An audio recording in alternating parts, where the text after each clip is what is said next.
The queen of boxing unit 2ல் ப்ரோஸில் first ப்ரோஸாக கொடுத்துருக்கிற லெசன் தான் த குயின் ஆஃப் பாக்ஸிங், குத்துச்சண்டை ராணி. இந்த லெசனை எழுதியிருக்கிறவங்க எம்சி மேரி கோம். இவங்களுடைய முழு பெயர் அப்படின்னு பார்த்தீங்கன்னா மாங்தே சுங் நெஜாங் மேரி கோம் அப்படிங்கிறதாகும். அதுதான் ஷார்ட்டாக எம்சி கோம் அப்படின்னு சொல்கிறாங்க. She is a world famous boxing queen, குத்துச்சண்டையோட ராணியாக விளங்கிக்கிட்டு இருக்கிறவங்க. இவங்க ஒரு குத்துச்சண்டை வீராங்கனை அப்படிங்கிறத விட 5 முறை உலக குத்துச்சண்டை போட்டிகளில் வெற்றி பெற்றிருக்காங்க. 2012 நடைபெற்ற ஒலிம்பிக் போட்டிகளையும் வெண்கலம் வென்றிருக்காங்க. இவங்க பள்ளிக்கூட பெண்ணாக இருந்தப்போ ஹாக்கி, வாலிபால், நிறைய விளையாட்டுகள் எல்லாமே விளையாண்டுட்டு இருந்தால் கூட இவங்க இவங்களுடைய கவனத்தை குத்துச்சண்டை பக்கம் 1998 திருப்பி ஆசிய விளையாட்டு போட்டிகளில் கோல்டு மெடல் வாங்கிட்டு வராங்க. மணிப்பூர்காரரான குத்துச்சண்டை வீரர் டிங்கு சிங் அப்படிங்கிறவங்களால உற்சாகப்படுத்தப்பட்டு மேரி கோம் குத்துச்சண்டையை தேர்ந்தெடுக்கிறாங்க.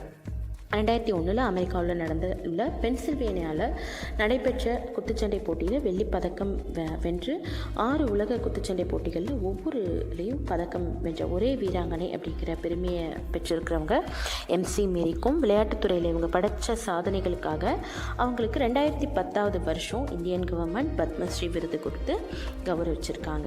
2013 அவங்க பத்ம பூஷன் வாங்குறாங்க. 2013 அவங்க தன்னோட அன்பிரேக்கபிள் அப்படிங்கிற சுயசரிதை எழுதுகிறாங்க. அதுலேருந்து ஒரு சின்ன செக்ஷன் தான் நமக்கு த குயின் ஆஃப் பாக்ஸிங் அப்படின்னு சொல்லி வந்திருக்கு. இந்த ஸ்டோரி, அதாவது இது ஒரு ஆட்டோபயோகிராஃபி. முதல்ல பயோகிராஃபினா என்ன, ஆட்டோபயோகிராஃபி என்ன அப்படின்னு தெரிஞ்சுக்கணும். பயோகிராஃபி அப்படின்னா யாரோ ஒருவருடைய சரிதை, அதாவது வாழ்க்கை சரித்திரத்தை யாராவது வேற ஒருத்தர் எழுதுறதுக்கு பேர் தான் பயோகிராஃபி. ஆட்டோபயோகிராஃபி அப்படிங்கிறது நம்மளுடைய சுயசரிதையை நாமளே எழுதிக்கிறதுக்கு பேர் தான் ஆட்டோபயோகிராஃபி. இந்த லைஃப் ஈவெண்ட்டில் மேரி கோமோட லைஃப், அவங்க எப்படி இந்த குத்துச்சண்டையில் கஷ்டப்பட்டு வின் பண்ணாங்க அப்படிங்கிறதுலேருந்து ஆரம்பித்து அவங்களுடைய வாழ்க்கை பயணம், அவங்க வேலைக்கு போனது, அவங்களுடைய திருமணம், அதுக்கப்புறம் அவங்க படைத்த சாதனைகள், இது எல்லாமே அழகாக இந்த லெசனில் மேரி கோம் நமக்கு கொடுக்குறாங்க. இந்த லெசன் பார்த்திங்கன்னா அவங்களுடைய சுயசரிதையோட ஒரு சின்ன ஷார்ட், ஒரு எக்ஸ்ட்ராக்ட் ஃபார்ம் தான் நமக்கு கிடச்சிருக்கு. ஸோ இப்போ இந்த லெசனுக்குள்ளே நம்ம போகலாம். Soon after the Bangkok Championship, I was selected in the 48 kg category for the International Boxing Association World Women's Boxing Championship in Pennsylvania, USA in November-December 2001. பேங்காக்கில் நடந்த குத்துச்சண்டை கோப்பைக்கான போட்டியில் பங்கேற்ற பிறகு அமெரிக்காவில் உள்ள பென்சில்வேனியாவில் நவம்பர் டு டிசம்பரில் 2001 ஒரு சர்வதேச குத்துச்சண்டை போட்டி நடைபெற இருக்குது. இந்த பெண்களுக்கான குத்துச்சண்டை போட்டியில் 48 கிலோ பிரிவில் ஐ வாஸ் செலக்டட் அப்படின்னு சொல்கிறாங்க. அதாவது அவங்களே இந்த லெசனை நமக்கு சொல்கிற மாதிரி தான் இந்த லெசன் அமைஞ்சிருக்கு. இவங்க தேர்ந்தெடுக்கப்படுறாங்க. தேர்ந்தெடுத்து அமெரிக்காவுக்கு போகிறதுக்கு தயாராகிறாங்க. இப்படி தான் இந்த லெசன் ஸ்டார்ட் ஆகுது. My father managed to collect only ₹2,000 for my trip. I was both upset and very worried because I had heard of how expensive things were in America. But there was nothing my parents or I could do. I spoke to Onler, one of my friends, about my problem. He invited a few students and elders who went to meet the 2 members of parliaments and seek their help. 2 MPs donated ₹5,000 and ₹3,000 respectively, and I suddenly had ₹10,000 in my hands. இந்த பயணத்துக்காக மேரிகோமோட அப்பா வெறும் ₹2,000 மட்டும்தான் பணம் தயார் பண்ணி வச்சுருக்காங்க. இதை கேட்டதுமே Mary Kom she was upset and very worried. எதனால் கவலைப்படுறாங்க, எதனால் அப்செட் ஆகுறாங்க அப்படின்னு பார்த்தாக்கா, அமெரிக்காவில் உள்ள அதிகப்படியான எக்ஸ்பென்சிவ் செலவுகளை பற்றி அவங்க கேள்விப்பட்டிருந்ததுனால ரொம்ப கவலையும் திகைப்பும் அடைஞ்சேன் அப்படின்னு சொல்கிறாங்க. பட் அந்த விஷயத்தில் எதுவுமே என்னாலையும் பண்ண முடியாது, என்னுடைய பெற்றோர்களாலையும் பண்ண முடியாது அப்படின்னு சொல்கிறாங்க. ஸோ இவங்க தன்னுடைய நண்பர் ஒருவரான திரு ஆன்லர் அப்படிங்கிறவங்க கிட்ட தன்னுடைய பிரச்சனை குறித்து சொல்லி சில ஹெல்ப் கேட்குறாங்க. ஸோ அவர் 2 பாராளுமன்ற உறுப்பினர்களை சந்திக்க வைக்கிறாரு. அவங்களுடைய உதவி மேரி கோமுக்கு கிடைக்கிது. அவங்க 2 பேருமே ₹5,000 ₹2,000 கொடுக்குறாங்க. ஸோ இந்த திடீர் உதவிகளால் அவங்க கைகளில் பார்த்திங்கன்னா ஒரு ₹10,000 சேர்ந்துருது. ஸோ இந்த அமௌண்ட் ஒரு மிகப்பெரிய தொகை, பிரின்ஸ்லி சம் அப்படின்னு சொல்கிறாங்க. சொல்கிறாங்க. மிகப்பெரிய தொகை. இப்படி மக்கள்கிட்டேருந்து வசூலித்த தொகையை வந்து வச்சுக்கிட்டு நான் அமெரிக்காவுக்கு புறப்பட்டேன் அப்படின்னு சொல்கிறாங்க. அப்படி புறப்படும்பொழுது அவங்க வந்து என்ன முடிவு எடுத்துக்கிறாங்க அப்படின்னா, I could not come back empty handed, வெறும் கைகளோடு நான் நிச்சயமாக திரும்பி வர மாட்டேன் அப்படின்னு சொல்கிறாங்க. After all the efforts that people had made to on my behalf, மக்கள் எனக்காக ரொம்ப கஷ்டப்பட்டு கொடுத்த இந்த பணத்துக்காகவும் செஞ்ச உதவிகளுக்காகவும் நான் திரும்பி வரும்போது வெறும் கைகளோட வர விரும்பலை அப்படிங்கிறத ரொம்ப அழகாக சொல்கிறாங்க. Pennsylvania was cold and beautiful. It was snowing. We were confined to the sports arena, but what little I saw was pleasing to the eyes. The people were enormously nice too. It was the first time in my life that I had traveled so far. I was looking forward to seeing what America was all about. But since we are the last term to arrive, I was looking forward to seeing what America was all about. But since we were the last team to arrive, we went straight to the sporting arena from the airport. The other teams had already completed the wait-in, which is compulsory for all players. I was tired and suffering from jet lag. So Pennsylvania நகரம் எப்படி இருந்ததுன்னு அழகாக வர்ணிக்கிறாங்க. குளிர்ச்சியாகவும் ரொம்ப அழகாகவும் Pennsylvania வந்து இருந்துச்சு. அங்கே வந்து பனி பொழிஞ்சிக்கிட்டு இருந்தது அப்படின்னு சொல்கிறாங்க. நாங்கள் விளையாடுற அரங்குக்குள்ளேயே தான் இருந்தோம். ஆனால் நான் கண்ட காட்சி என் கண்களுக்கு ரொம்ப இனிமையாகவும் மக்கள் வந்து இனிய சுபாவம் கொண்டவர்களாகவும் இருந்ததாக மேரிகோம் தெரிவிக்கிறாங்க. என் வாழ்க்கையிலே முதல் தடவையாக இவ்வளோ ஃபார் ட்ராவலிங் வந்து இதுதான் ஃபஸ்ட் டைம் அப்படின்னு சொல்கிறாங்க.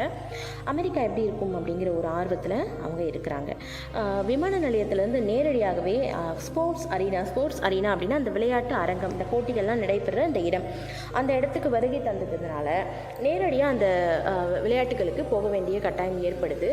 ஆல்ரெடி மற்ற எல்லா நாட்டு டீம்ஸுமே அவங்களுடைய வெயிட்டின், அதாவது அவங்களுடைய தகுதி மற்றும் அந்த வெயிட் இதெல்லாம் வந்து செய்ய வேண்டிய எடை பார்த்தல் இதெல்லாம் வந்து முடிச்சிட்டாங்க. பட் நீங்கள் விமான நிலையத்திலேருந்து வந்திருந்ததுனால ரொம்ப களைச்சி போயிருக்கிறதுனால கொஞ்சம் பயப்படுறாங்க மேரிகோம். இங்கே வந்ததுக்கப்புறம் காலை பொழுது வந்து எடை பார்க்கப்பட்ட பொழுது இவங்க டயர்ட்னாலையும் ஜெட்லாக் அப்படின்னா நம்ம நாடுகளிலிருந்து வெளிநாடுகளுக்கு போகும்பொழுது நேர வேறுபாடு ஏற்படும். அதனால் தூக்கம், பசி போன்ற நிறைய விஷயங்களில் நமக்கு பிரச்சனைகள் ஏற்படும். இதுதான் வந்து ஜெட்லாக் அப்படின்னு சொல்கிறாங்க. இந்த ஜெட்லாகில் வந்து கொஞ்சம் எடை வந்து அவங்களுக்கு குறைஞ்சிருந்தது. ஆனால் ஐ வாஸ் ஃபார்ச்சுனேட் அப்படின்னு சொல்கிறாங்க. ஏன் ஃபார்ச்சுனேட், தன்னை வந்து அதிர்ஷ்டசாலி அப்படின்னு ஏன் சொல்லிக்கிறாங்க அப்படின்னா, அந்த நாள் அன்னைக்கு அவங்களுக்கு எந்த வகையான போட்டிகளும் இல்லை. அதனால் but some of the teammates were not so lucky. மற்றவங்களுக்கு அந்த மாதிரியான வாய்ப்பு கிடைக்கல. எனக்கு அன்னைக்கு அந்த வாய்ப்பு கிடைச்சதுனால, எனக்கு அன்னைக்கு எந்த போட்டியும் இல்லாததுனால நான் ரெஸ்ட் எடுத்துக்கிறதுக்கு ரொம்ப ஒரு உதவியாக இருந்தது. அதை வந்து தன்னை வந்து ஃபார்ச்சுனேட்னும் லக்கி பர்சன் அப்படின்னு அவங்க சொல்லிக்கிறாங்க. அந்த ஒரு ஓய்வு தான் வந்து எதிராளியை வெல்லறதுக்கான மிகப்பெரிய சக்தியை எனக்கு கொடுத்துச்சு அப்படிங்கிறது சொல்கிறாங்க. My fear of facing new opponents quickly vanished. புதிய போட்டியாளர்களை சந்திக்கிற ஏற்படுற அந்த பயம் வந்து சீக்கிரமாக வேனிஷ், அதாவது அழிக்கப்பட்டு விட்டது அப்படின்னு சொல்கிறாங்க. மறைஞ்சு போச்சு அப்படின்னு சொல்கிறாங்க. வேனிஷ்னா மறைந்து போதல் அப்படின்னு அர்த்தம். நான் 48 கிலோ எடை கொண்டவர்களுக்கான போட்டியில் வந்து போட்டிட்டேன் அப்படின்னு சொல்கிறாங்க. While teammates I last one after the other I went on to reach the finals. ஒவ்வொரு டீம்மேட்ஸ் தான் தோற்று போய்கிட்டே இருந்தப்போ நான் வந்து ஃபைனல்ஸுக்கு போனேன் அப்படின்னு சொல்கிறாங்க. I was even hopeful of winning the gold. The boxers were not unbeatable and I had earlier thought. நான் நினச்சிருந்த மாதிரி எல்லா குத்துச்சண்டை வீரர்களையும் தோற்கடிக்க முடியாதவங்கன்னு யாருமே கிடையாது அப்படிங்கிறத நான் விளையாட குறிச்சிக்கிட்டேன். என்னுடைய பயமும் கொஞ்சம் கொஞ்சமாக குறைஞ்சிச்சு அப்படின்னு சொல்கிறாங்க. I felt like this would be the place, the event that would change my life. I kept telling myself I can face anyone in the ring. என்னுடைய குத்துச்சண்டை போட்டியில் எனக்கு வந்து எப்போவுமே ஒரு பயம் இருக்கும். ஆனால் அது வந்து மாறப்போகுது. இதுதான் எனக்கான சரியான களம் அப்படிங்கிறதையும், ரைட் பிளேஸ் அப்படிங்கிறதையும், சரியான நேரம், என்னுடைய வாழ்க்கையை வந்து மாற்றப் போகிற இடம் இதுதான் அப்படிங்கிறதும் அவங்க தனக்கு தானே சொல்லிக்கிறாங்க. I can face anyone in the ring. அந்த ரிங் அப்படின்னு சொல்லக்கூடிய அந்த குத்துச்சண்டை நடைபெறக்கூடிய அந்த களம், அந்த 4 பக்கமும் கட்டப்பட்டிருக்கிற அந்த கயிறுகளுக்குள்ளே உள்ள அந்த இடத்த தான் ரிங் அப்படின்னு சொல்கிறாங்க. அந்த ரிங்குள்ளே என்னால் யாரை வேணாலும் வீழ்த்திட முடியும் அப்படிங்கிறத திருப்பி தனக்கு சொல்லிக்கிட்டே இருந்தாங்க. So I defeated Nadia Hokmi of Poland. Nadia Hokmi அப்படிங்கிறவங்கள ஹோலந்தை சேர்ந்தவங்களை வந்து தோற்கடிக்கிறாங்க. அது நடுவரே பார்த்து நிறுத்திய ஒரு போட்டி. அந்த போட்டியோட நடுவர் ஒரு வீரர் மற்றொரு வீரரை விட நிலையில் குறைந்தவர் அப்படிங்கிறத உணர்ந்து அதிக காயம்படாமல் தவிர்க்கிறதுக்கான செய்கிற செயல். அரையிறுதி போட்டியில் வந்து நான் வந்து கனடாவோட ஜாமி பெஹாலை வந்து 21-9 அப்படிங்கிற செட்டில் வந்து அவங்க வந்து தோற்கடிக்கிறாங்க. ஐ ரீச் த ஃபைனலுக்கு போகிறாங்க. But lost to Hulya Sahin கிட்ட வந்து 13/5 அப்படிங்கிற புள்ளிக்கணக்கில் வந்து செட்டில் வந்து தோற்று போகிறாங்க. The greatest disadvantages for me was my loss of appetite. I was not accustomed to the food there. Try as I might, I could not eat the food and I started to lose weight. என்னுடைய மிகப்பெரிய பலவீனமாக டிஸ்அட்வான்டேஜை நான் எதை பார்த்தேன் அப்படின்னா பசியின்மை தான். appetite அப்படின்னா பசியின்மை அப்படின்னு அர்த்தம். லாஸ் ஆஃப் appetite அப்படின்னா பசி தன்மை வந்து பசிக்கிற தன்மை வந்து போயிடுச்சு. லாஸ் ஆஃப் appetiteனா பசிக்கிற தன்மையை இழந்துட்டாங்க அப்படின்னு சொல்கிறாங்க. அங்கே தரப்பட்ட உணவுகள் வந்து அவங்களுக்கு பழக்கம் இல்லாதது, அதனால் அவங்களால அதெல்லாம் சாப்பிட முடியல. So she lost her weight. அவங்களுடைய இடையை வந்து இழக்க துவங்குறாங்க. அது எந்த அளவுக்குன்னா இறுதி சுற்றுக்கு முன்னாடி 48 கிலோவில் இருந்தவங்க 46 கிலோ தான் இருக்காங்க. ஸோ இதுதான் this is probably what cost my dream of winning gold and I was very disappointed. அந்த கனவு நான் வந்து கோல்டு மட்டும் வின் பண்ணணும் அப்படிங்கிற அந்த கனவு தகர்ந்து போனதுக்கான முக்கிய காரணம் என்னுடைய இடை இழப்பு அப்படின்னு சொல்கிறாங்க. இதனால் அவங்க வந்து ரொம்ப டிஸப்பாயின்மெண்ட், அதாவது ஏமாற்றம் அடைஞ்சு I went to my room and cried but the coaches were kind. They console me and lauded me on the silver win. ஆனால் என்னுடைய கோச்சஸ், என்னுடைய பயிற்சியாளர்கள் மிகவும் அன்பானவர்கள். நான் என்னுடைய அறைக்கு சென்று அழுதுகிட்டு இருக்கிறத பார்த்தாங்க என்னை வந்து கன்சோல் பண்ணாங்க. கன்சோல்னால் ஆறுதல் அளித்தாங்க. நான் வெள்ளிப்பதக்கம் வென்றதுக்காக என்னை பாராட்டினாங்க. லாடட் அப்படின்னா பாராட்டுதல் அப்படின்னு அர்த்தம். எனது அணியில் வந்து நான் ஒருத்தர் மட்டும்தான் வந்து பதக்கம் அப்படின்ற ஒன்று வின் பண்ணதே. இந்த வெற்றியை பெற்ற பின்பு எந்த குத்துச்சண்டை வீரரையும் என்னால் எதிர்கொள்ள முடியும் அப்படிங்கிற உறுதியே எனக்கு கிடைச்ச ஒரு மிகப்பெரிய பரிசாகவும் வெற்றியாகவும் நான் பார்க்குறேன் அப்படின்னு சொல்கிறாங்க. In the course of my career, I have become used to travel and to different ways that things work in the other countries. நிறைய இடங்களில் வந்து போக ஆரம்பித்தேன். நிறைய நாடுகளில் வந்து பழக்க வழக்கங்களை கற்றுக்கிட்டேன். எந்த ஊருக்கு போனாலும் என்னுடைய அந்த உணவு பழக்கங்களை வந்து மாற்றி நான் வந்து என்னுடைய விளையாட்டுக்கு அதை வந்து பாதிக்காத அளவுக்கு என்னுடைய சாப்பாட்டு பழக்கங்களை மாற்றிக்கிட்டேன் அப்படின்னு சொல்கிறாங்க. One time in China we were given chopsticks to eat our meals with. Chopsticks அப்படிங்கிறது சீனாவில் வந்து உணவுகளை வந்து குச்சிகளால் சாப்பிட்ற ஒரு முறை. ஒரு கத்தி, அதாவது ஒரு ஸ்பூன் மற்றும் கத்தி, அதாவது நைஃப் அண்ட் ஃபோக்கால் சாப்பிட்றதுக்கே அவங்க ரொம்ப கஷ்டப்பட்டுக்கிட்டு இருக்கிற நிலமையில், பழக்கப்படுத்திக்கிட்டு இருக்கிற நிலமையில் சாப்ஸ்டிக் அப்படிங்கிறது ரொம்ப ஒரு சிரமமான விஷயமா இருந்துச்சு. I had to use 2 sticks to fill my stomach. 2 குச்சிகளாலையும் ஒரு கட்டத்தில் பசி தாங்க முடியாமல் சாப்பாடை எடுத்து வாயில் போட ஆரம்பிக்கிறாங்க. 2 கைகளை பயன்படுத்தி குச்சிகளை உணவு வாய்க்குள்ளே தள்ள வேண்டியதாயிடுச்சு அப்படின்னு சொல்கிறாங்க. I ended up with my both hands to hold the chopstick to pick up the food and push into my mouth. My teammate asked for spoon but I tried to manage with the sticks.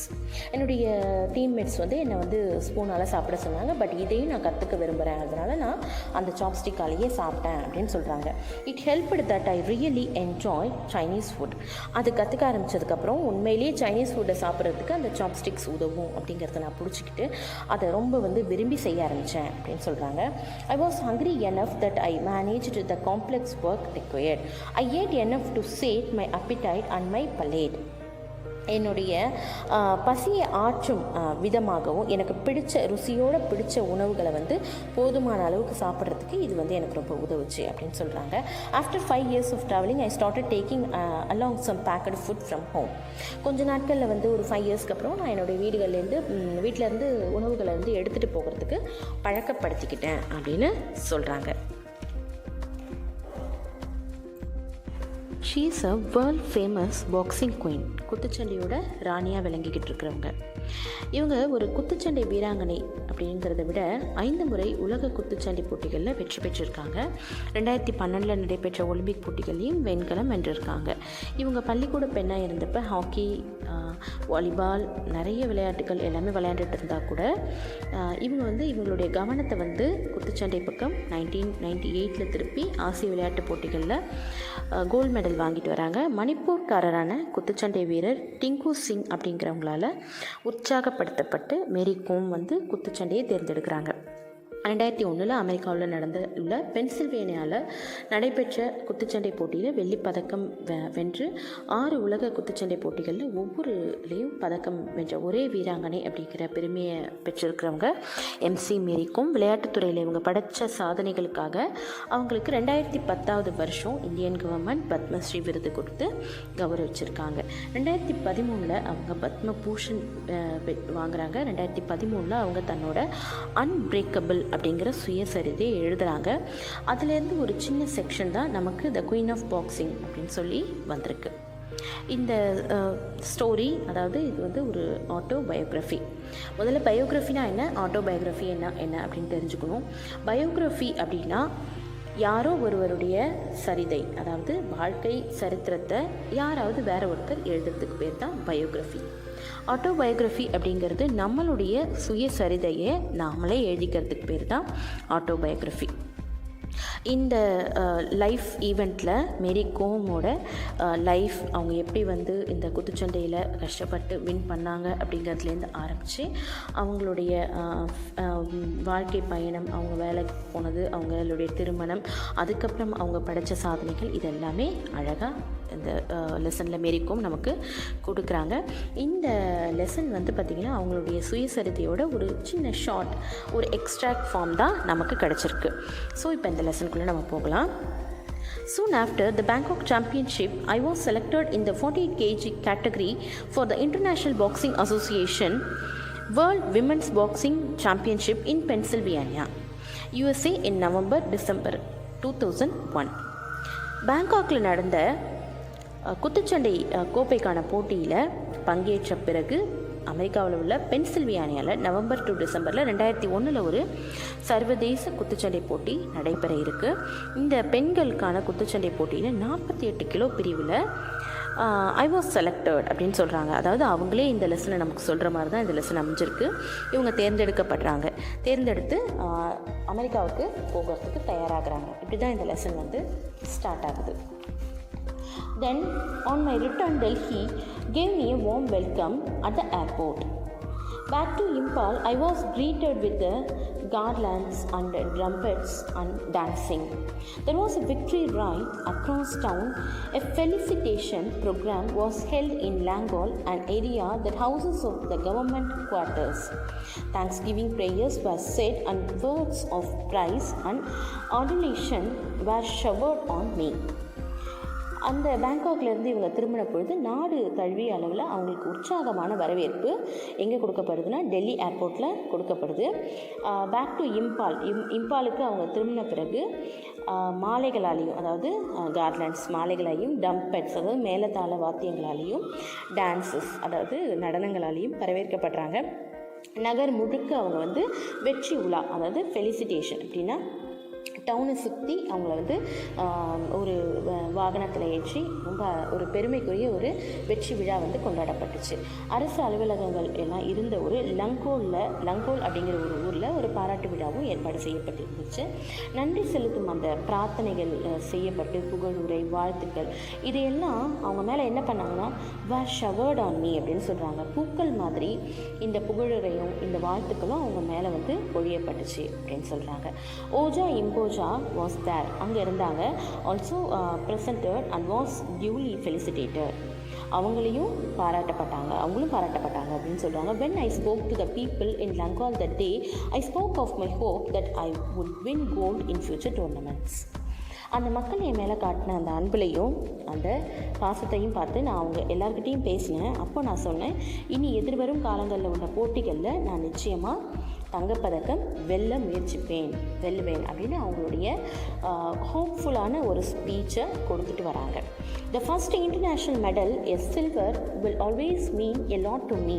The fight and all that followed are clearly etched in my memory.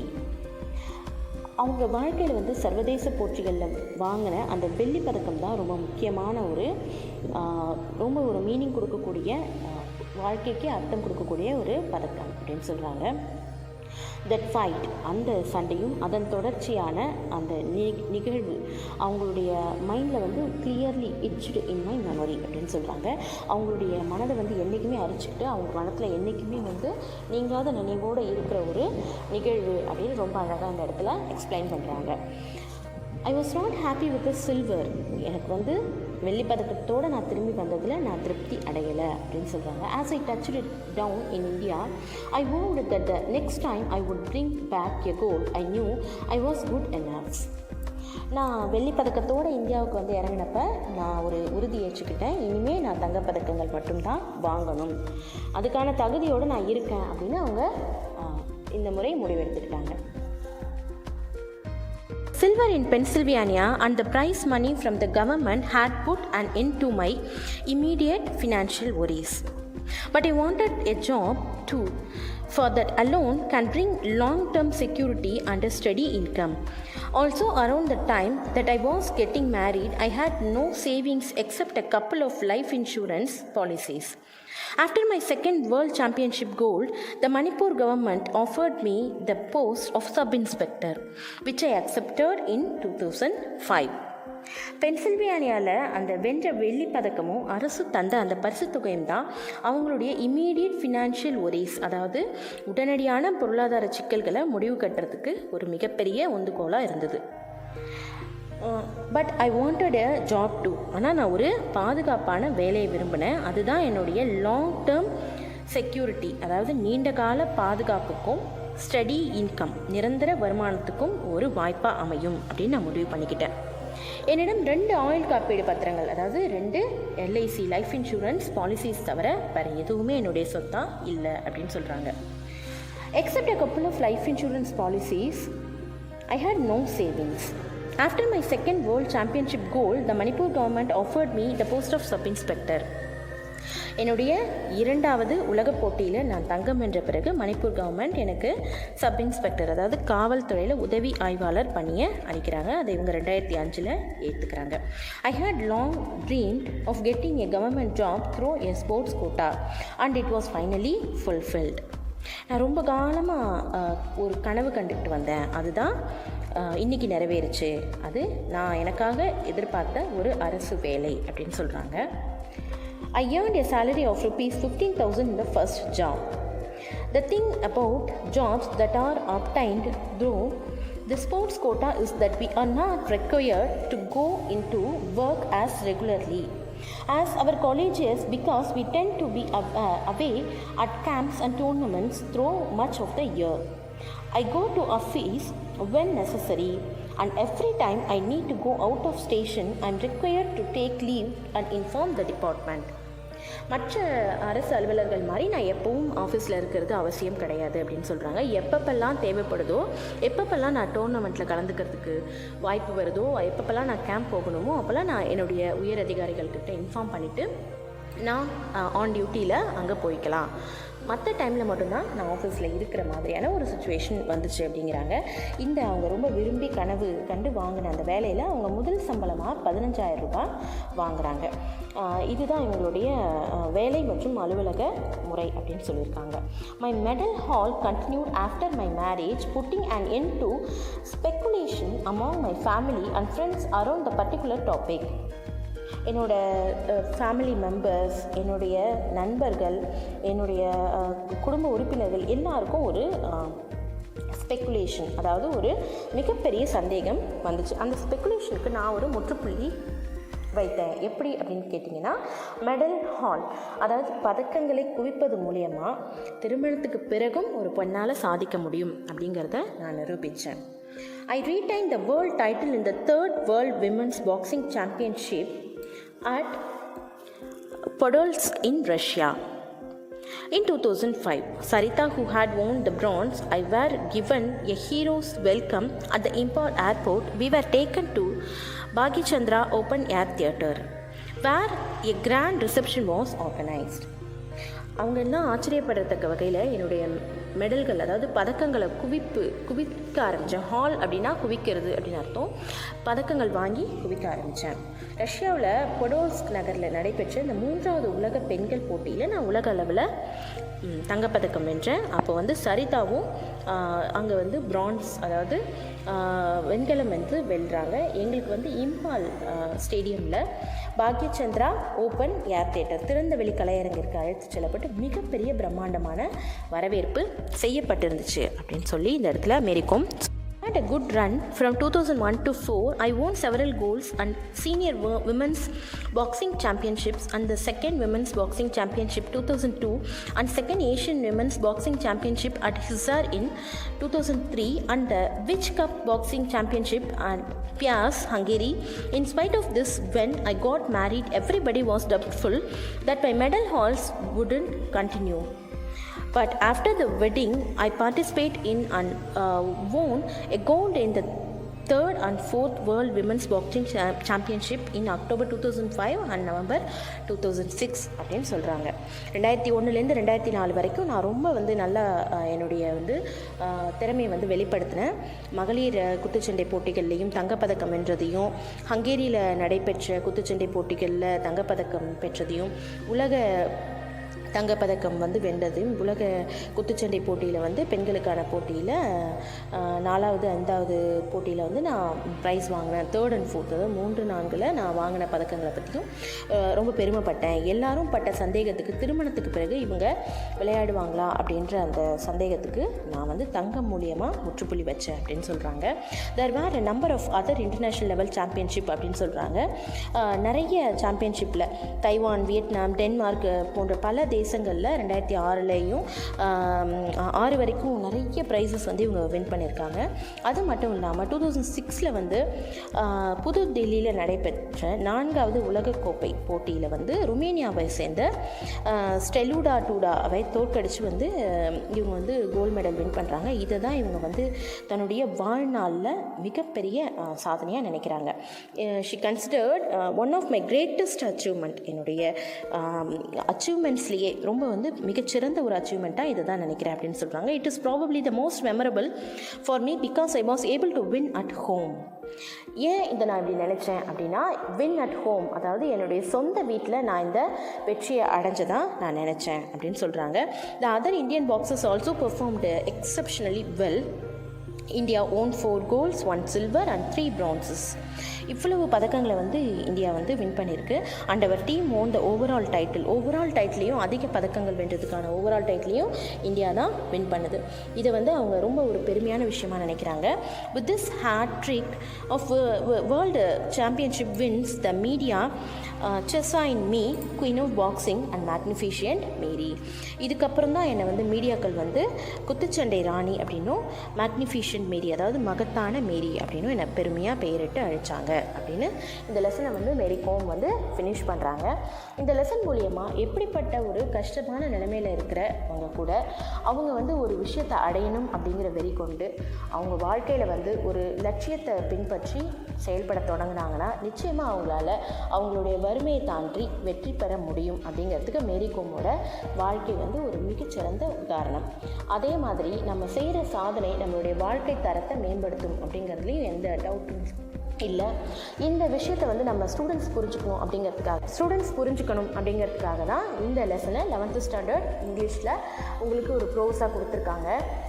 பெண்களால் எதையும் சாதிக்க முடியும், எந்த அளவுக்கான கஷ்டங்களை அனுபவித்தாலும் அதை அனுபவிச்சுக்கிட்டு அவங்களுடைய வாழ்க்கையில் அவங்களுடைய கனவையும் லட்சியத்தையும் நோக்கி முன்னேற முடியும் அப்படிங்கிறத இந்த மேரிகோமோட லெசன் வந்து நமக்கு உணர்த்துது. நம்ம அடுத்த லெசனில் பார்க்கலாம். தேங்க்யூ.